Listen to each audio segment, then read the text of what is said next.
그렇게 몸택하시는 것들보다 훨씬 더 많은 보상을 받으실 거예요. 2배는 기본이고 3배 대가까지 돌아가는 게 있으니까. 빠숑으로 유명한 김학렬 소장님 모시고 후반기 부동산 시장 전망에 대해서 알아보고 있습니다. 소장님, 그러면 서울은 네. 지금보다 더 오를까요? 서울도 이것도 좀 쪼개서 봐야 되는데 네. 서울이 25개구가 있어요. 과거에는 이제 이 격차가 제일 비싼 구랑 제일 저렴한 구의 격차가 크지 않았거든요. 2000년도에는 평당 1,000만 원을 넘은 지역이 강남구밖에 없었습니다. 나머지는 네. 서초구부터 도봉구까지 거의 붙어 있었어요. 지금은 뭐 3배, 4배 차이가 나요. 아마 더 비싼 것들은 더 많이 올라갈 가능성이 높고 아마 저렴한 지역들은 오르긴 오를 텐데 좀 덜 오르겠죠. 그래서 아직까지는 난 서울에 살기만 하면 돼 이러신 분들한테는 아직까지는 기회가 있을 것 같아요. 네. 근데 이제 이게 기울기가 똑같이 움직이는 게 아니라 이게 저렴한 지역인데 갑자기 올라간 지역들이 있거든요. 네. 오히려 이제 그런 지역들을 찾으셔야죠.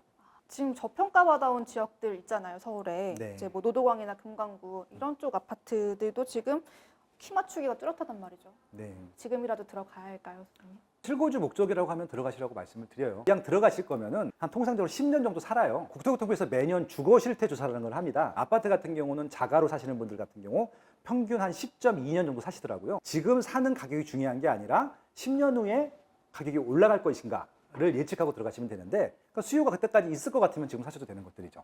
서울은 대부분 있을 것 같아요. 정상적인 아파트라고 하면은. 근데 이제 서울에도 이제 문제가 생긴 게 뭐냐면은 네. 한가운데들은 별로 문제가 안 생겨요. 이 테두리 지역들은 경기도나 인천이랑 경쟁을 해야 되다 보니까 지금 3기 신도시가 다 경기도 인천이잖아요. 네. 입지가 좋거든요. 서울의 변두리 지역의 구축들 같은 경우는 경기도나 인천의 새 아파트들과 경쟁했을 때 지게 되는 경우가 종종 생깁니다. 지금 성남이 훨씬 더 비싸고요. 서울 웬만한 지역보다. 과천은 이미 서초구 가격이에요. 하남시도 강동구 가격이고요.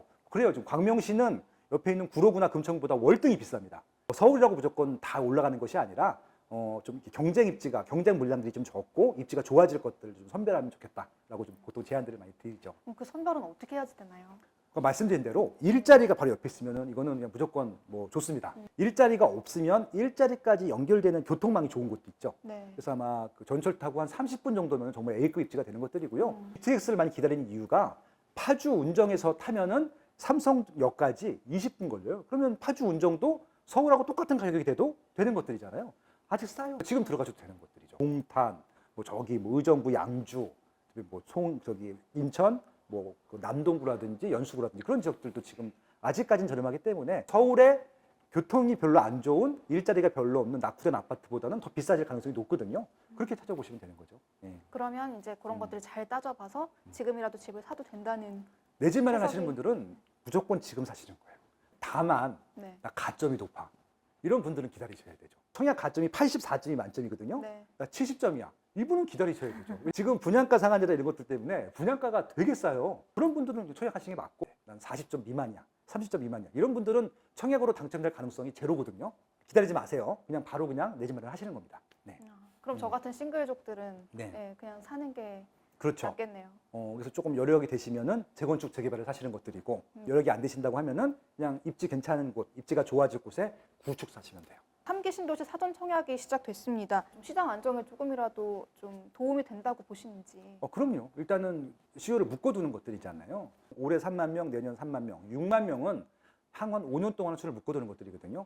그 정도만 하더라도 어느 정도 도움이 된다고 생각을 해요. 3기 신도시의 청약이 로또다라는 말이 나오는 순간부터 네. 점점 더 수요가 증가할 거거든요. 그러면 100만, 200만, 300만이 될 수 있는 거예요. 추가 수요가 발생할 것이기 때문에 그럼 그때 가봐야 하는 것들이죠. 수요를 지금 안정시켰다라고 하기에는 지금 단기적으로는 그렇게 평가할 수 있는데 이게 만약에 로또라는 평가를 받아서 사람들이 부러워한다. 그러면 추가적인 수요가 막 붙거든요. 그게 또 어떻게 보면 가격을 올리게 되는 하나의 또 모멘텀이 될 수 있죠. 특별 공급 조건이 되시는 분들은 되겠지만 보통 이런 공공부장 같은 경우는 이제 청약 저축이라는 걸 붙습니다. 네. 매달 10만 원씩 붙는데 매달 10만 원씩 누가 제일 많이 붙느냐 가지고 결정을 하거든요. 1년에 120만 원 들어가는 거잖아요. 2,400만 원 되려면 20년 부어야 되니까. 근데 40대, 50대들도 지금 네. 기회가 좀 없어지고 있다. 네. 이런 얘기도 있거든요. 원래는 이 공공분양 같은 경우 말 그대로 가점제, 그러니까 이런 청약 저축을 많이 했던 금액 가지고 결정을 했었는데 2030이 소외된다고 하는 불만들이 많다 보니까 이번 정부 들여서 2030들한테 특별 공급 물량을 많이 제안을 했어요. 신혼 희망타운이라고 하는 따로 또 책정을 해놨고 이 3기 신도시 공급 물량에서 85%가 또 특별 공급이에요. 그러다 보니까 이게 기존에 공급했던 물량에서 조금 더 파이를 키운 다음에 준 것이 아니라 기존 물량에서 띄어다가 85%를 준 거라서 네. 기존 물량을 대기했던 분들한테는 굉장히 또 상처가 되는 그렇죠. 예, 그렇게 좀 됐습니다. 뭐 청약 팁 같은 거는 하나 조언해 주실 만한 게 있을까요? 이건 다 이제 알고 있는 거라서 일단은 청약 통장은 무조건 만드시는 게 좋을 것 같고 10만 원씩 무조건 붓는 게 좋을 것 같고 또 하나는 부양 가족이 좀 많게 되면 아무래도 당첨될 가능성이 높거든요. 당첨될 때까지는 전략적으로 하신 다음에 그리고 이게 특별 공급이 되게 많아요. 뭐 다자녀 특별 공급도 있고 노부모 부양 특별 공급도 있고 뭐 중소기업도 있고 기타 등등이 있는데 조금씩 달라요. 그래서 무조건 내가 뭐 청약 어떻게 보면 청약 저축에 대한 부익 금액이 적다라고 포기하지 마시고 조건을 디테일하게 보시게 되면 나한테 맞는 조건이 될 수도 있거든요. 그래서 이제 특히 결혼한 지 얼마 안 되신 분들한테 혜택을 조금 더 많이 드리고 있으니까 그런 부분들도 한번 체크해 보시고 내가 조건이 된다 하시면 무조건 일단 드세요. 추첨제들은 무조건 넣으시길 좀 당부를 드리고요. 올해 눈여겨봐야 될 것들이 이제 그 연내 금리 인상 그리고 미국 페드의 이제 조기 테이퍼링 가능성 이제 이런 것들이 좀 제기가 되고 있단 말이에요. 네.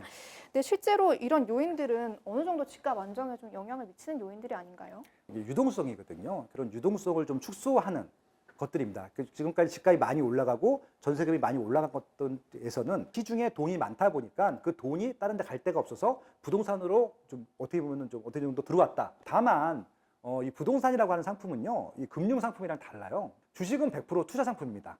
주식은 실수요가 없어요. 일반 투자자들 입장에서 보면은 주식은 실수요가 없기 때문에 100% 투자 수요이기 때문에 유동성을 줄이게 되거나 금리를 올리게 되면은 바로 돈이 빠집니다.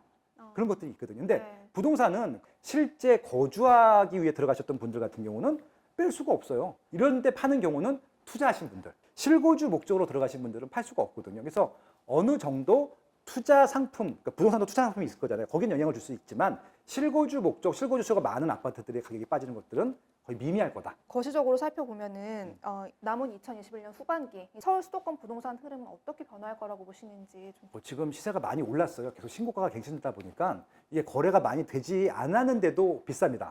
그렇기 때문에 이제 이 가격에 사야 될지 말아야 될지 고민들이 많으실 겁니다. 네. 그래서 아마 고민이 많은 지역들은 거래는 안 되고 된다 하더라도 살짝 신고가 갱신한 정도. 원래 서울 살던 분들이 서울 살 돈이 안 되다 보니까 경기도 인천으로 선택의 대안을 바꾸고 계시거든요. 네. 그래서 아마 혹은 서울에서 좀 저렴한 지역들, 아까 말씀하신 노도강 금강구의 저렴한 주택들은 거래가 좀 더 될 것 같고요. 경기도 인천 중에서도 조금 입지가 좋다고 할 수 있는 지역들, 이 지역들에서도 아마 경제력이 안 되시는 분들은 조금 입지가 떨어지는 지역들도 선택을 하시는데 저는 그것까지는 추천드리지 않아요. 유동성이 좀 축소되거나 금리가 올라가거나 물량이 쏟아지게 되면 그런 지역들은 조금 괜찮은 입지들이 있어요. 경기도나 인천에서도. 아마 매수하실 수 있는 분들은 대출 최대한 받으시고요. 물론 감당할 수 있는 대출이어야 됩니다. 네.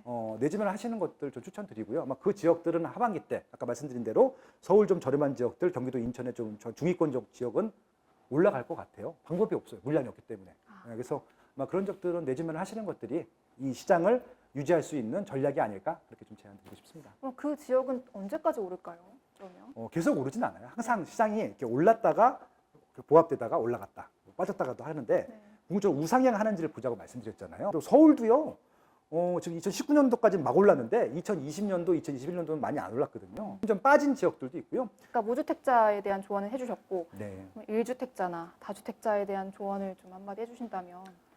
네, 1주택자 분들이 지금 제일 고통스럽습니다. 네. 그러니까 전체 시장이 100이라고 하면요. 6대 4예요. 그러니까 집이 있는 층이 한 6 정도 되고 집이 없는 층이 4 정도 될 텐데 4에 대해서는 내가 경제력을 아무리 동원해도 집을 살 수 없는 분들이 있습니다. 그런 분들은 나라에서 도와주는 게 맞고 무주택자 분들 중에서 내 집만을 하실 수 있는 분들은 아까 팁을 드렸으니까 그대로 하시면 될 것 같고 지금 제일 고통스러운 층들이 1주택자들입니다. 네. 이분들은 지금 이사를 가기가 어려워요. 갈아타기를 못하니까 지금. 대출이 안 나오기 때문에 그렇습니다. 네. 대출 제도가 좀 바뀌는 게 맞다고 생각하고 있고 이분들은 주저하지 마시고 그냥 상급 입지, 상급 상품으로 가는 것들 목표로 하셔야 돼요. 지금이라도.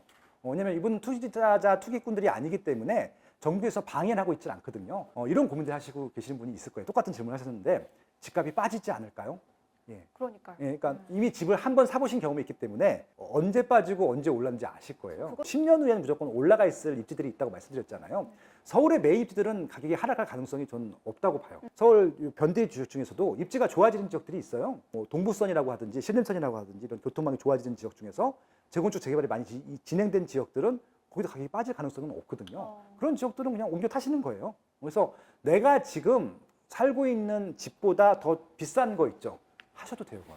근데 좀 싼 지역들로 가시는 것들 한번 고민을 더 해보셔야 되는 게 맞죠. 왜냐하면 이제 그 싼 지역이나 싼 주택들과 경쟁할 수 있는 물량들이 생기고 있거든요. 3기 신도시 비롯해서 입주 물량에 몰리게 되면 분명히 경쟁을 해야 되고 경쟁에서 지게 되면 가격이 하락할 수 있기 때문에 그런 부분들만 조심한다고 하면은 1주택자들은 지금도 옮겨 타실 기회라고 생각을 하고 있고요.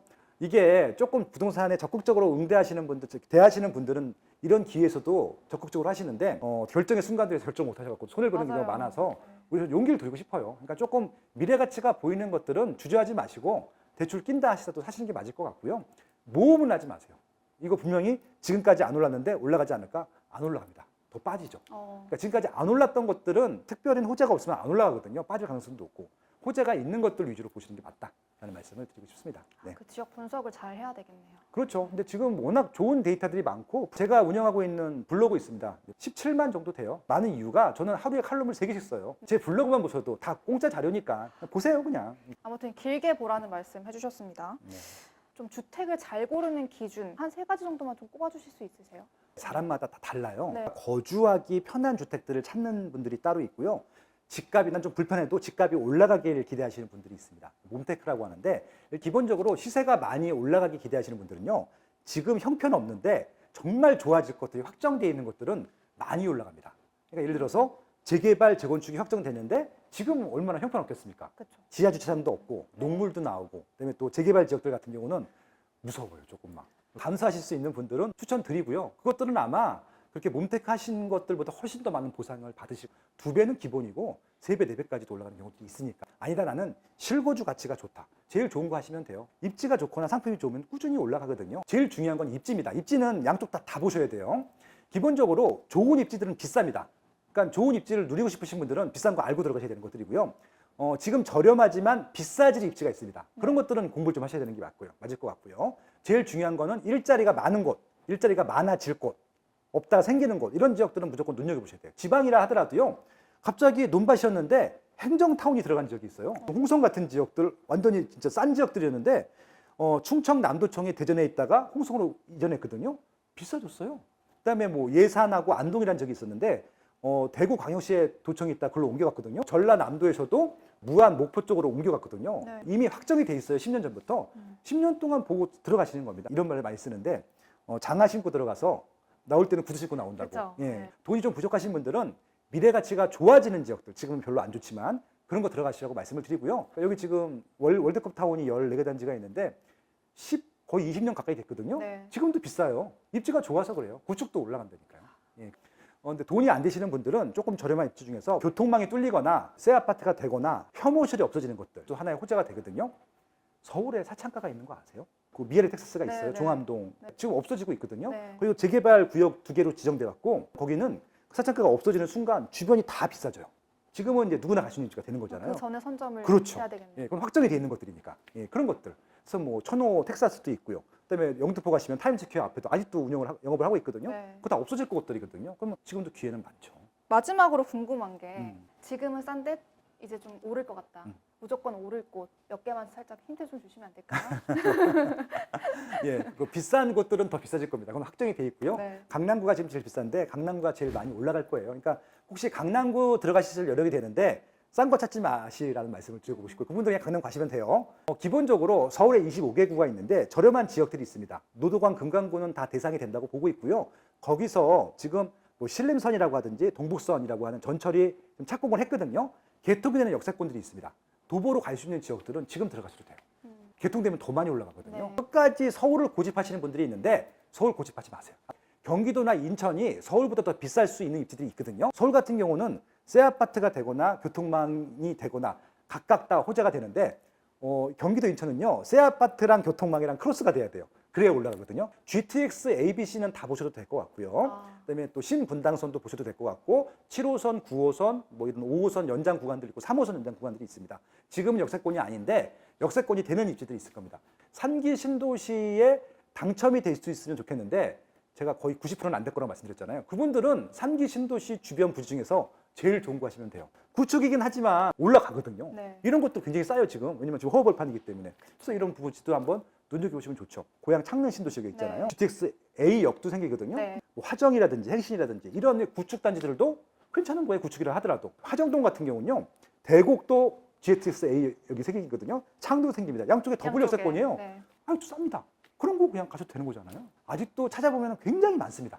미래 가치를 본다고 하면은 아직도 생각한 건 많고 좀 적극적으로 좀 찾아보시기를 추천드립니다. 네. GTX BCD는 조금 좀 길게 봐야지 될까요, 그러면요? 그렇습니다. 그래서 지금 GTX A만 아마 5년 내에 네. 살 수 있을 것 같고요. C는 2030년 이내는 될 것 같고요. B는 조금 걸릴 것 같아요. 네. 그건 좀 2030년 이후에 된다고 보시면 될 것 같습니다. 네. 지금까지 빠숑 김학렬 소장님과 함께 남은 하반기 부동산 시장 전망 알아봤습니다. 소장님 오늘 시간 고맙습니다. 고맙습니다.